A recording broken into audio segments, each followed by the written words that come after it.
Merry Christmas, everybody. I hope you guys are having a good holiday season.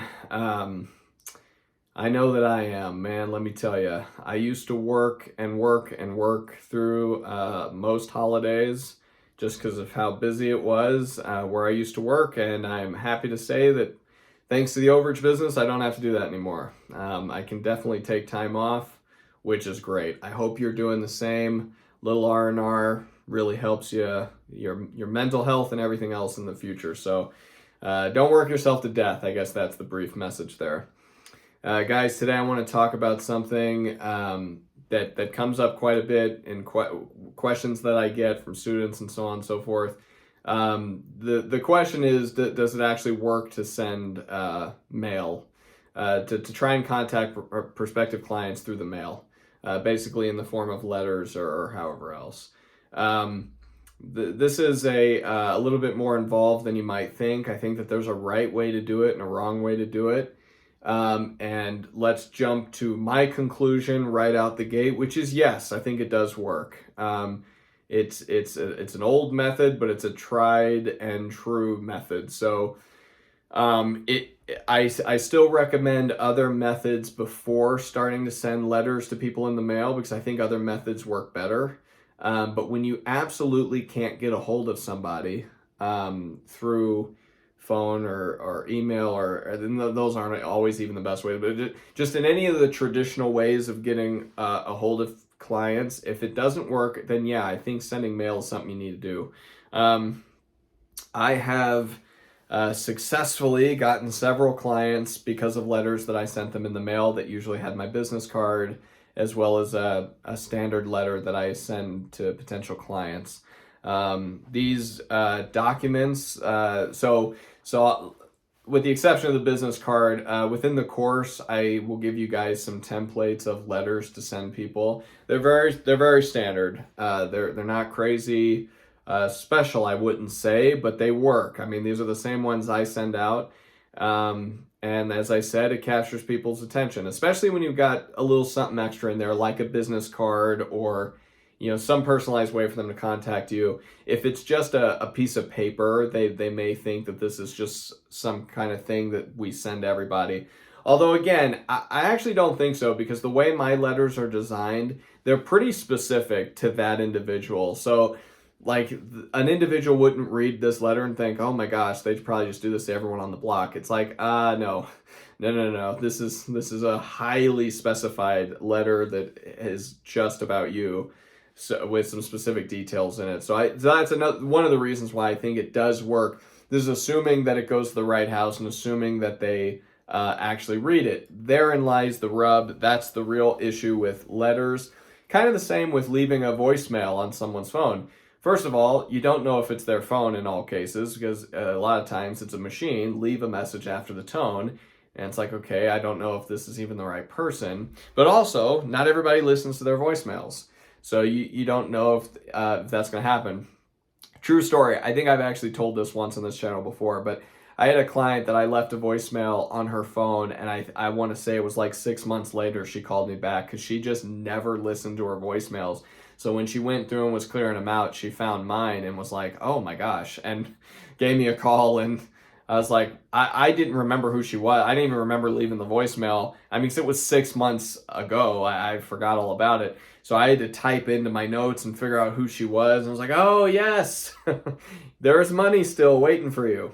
So it ended up being good. But it's the same with letters. People get junk mail all the time. And when they get these, they tend to just, without even looking at it, throw it away. I know I'm guilty of that too. I've actually thrown several credit cards away because of that. Like my actual bank credit cards, because it just comes in a Wells Fargo envelope and it doesn't say anything special on the outside. So I just assume it's just Wells Fargo pushing a loan option or some new credit card or something. And so I'll just throw it away. And it turns out that was my new debit card or my new credit card. Anyway, everyone does this. We all do it. So you want to have, even the letter needs to be, the envelope, should be a little standout-ish. That's a tip for you. It should be handwritten, I think. And maybe, I don't know, maybe that's not true. Some people will buy the programs or the printers where they can print even the envelopes and all that. But if you hand write it, and especially if it's in like a bright blue ink or something, it doesn't look like something that's mass produced. And I guess that's my point. I don't like my letters to look like they're mass produced. I want them to look very specific, handwritten, hand delivered, so that it at least piques their interest. Like, whoa, this guy, literally wrote the return address in ink and this, and like, it's a real thing, It's not one of those factory made envelopes that just gets pushed out. I don't like those. I think people are onto that. And yeah, it's not a good way to do things, in my opinion. So the more personalized you can make it, the better it is, because again, the more interest it'll pique. Guys, letters, of course, again, for the third time, is not my first go-to. However, like I said, it has worked for me. I have had, I don't really recall the number, but several clients ended up calling me and saying, "Hey, I got your letter in the mail." And from that, I was able to, help them out. And luckily, I take really good notes. So, because that's the other problem, is just because you mail something doesn't mean that they're at that house right then. They could be on sabbatical somewhere. That could just be their summer property. This is true, guys. Just because people have been foreclosed on doesn't mean they don't have summer homes or winter homes or whatever. So I have had that where they don't call me back for months. But they do call me back, and then I end up getting a client, and it's great. So that is one of the things with overages is, in the beginning, you're going to want to get them on the phone relatively quickly. So you're going to do methods that attract phone calls or texts. But I would still suggest to you guys, even if you're desperate for that first check to come through, do send out things in the mail and things, because you never know who will ultimately bite. I've actually had a student recently who, well, now that I think, I don't know if he sent them something in the mail. I think he did, but actually he got a hold of family members, and then after a month, I think this guy finally called him back. Some people are just procrastinators. This is very common in this industry. So you just have to be patient, and sending out mail, that's definitely the longer way, because it takes time for it to arrive. It takes time for them to read it, and it's going to take time for them to contact you back. However, if you do it right, you can pique their interest. So I do not suggest that you spend, thousands of dollars on postage or on envelopes and things like that. I don't recommend that necessarily. And actually, the only reason I say that, because I think it is a good investment. A 50-cent stamp and a 5-cent envelope, and printing something for 15 cents, worth of ink, that's worth it if you get a client that's worth $5,000 to you, right? I mean, that's absolutely worth it. However, like with the phones, like with the emails and some other information you may get, you don't know that that's their address, or you don't know that they're still living there. That's the problem. There's a lot of creative ways of reaching out to people, but a lot of them can be expensive. And the problem with that is you don't know that that's their house. And again, this is another thing, I've either talked about this on the course or I've talked about it here, or sometimes I forget. But there's a company, it's Video in a Box, and it's literally that. It is this thing, it's this little thin box. You open up the lid or whatever, and it's like a little TV screen, and it plays a video. So as soon as the person opens it in their mailbox, it's your face saying, "Hey, Catherine, I know that you used to live here. I know it got foreclosed on. There's money. I want to get it for you, and I want to talk to you about doing this case together." Yeah, I wouldn't say it like that. However, you can imagine that would spark some serious interest. Talk about a cool personalized mailer, right? That's awesome. And if you can afford that, they're like $50 each is the problem. And you still don't know that that's where they live. I mean, at that point, I'd almost want to pay somebody to prove, like a PI or someone to prove that they actually live there. Because yeah, I mean, you don't want to waste those.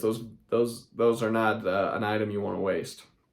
So, yes, mailers work. I know that's something that wholesalers and other real estate type people, investors, they send a lot of mailers out.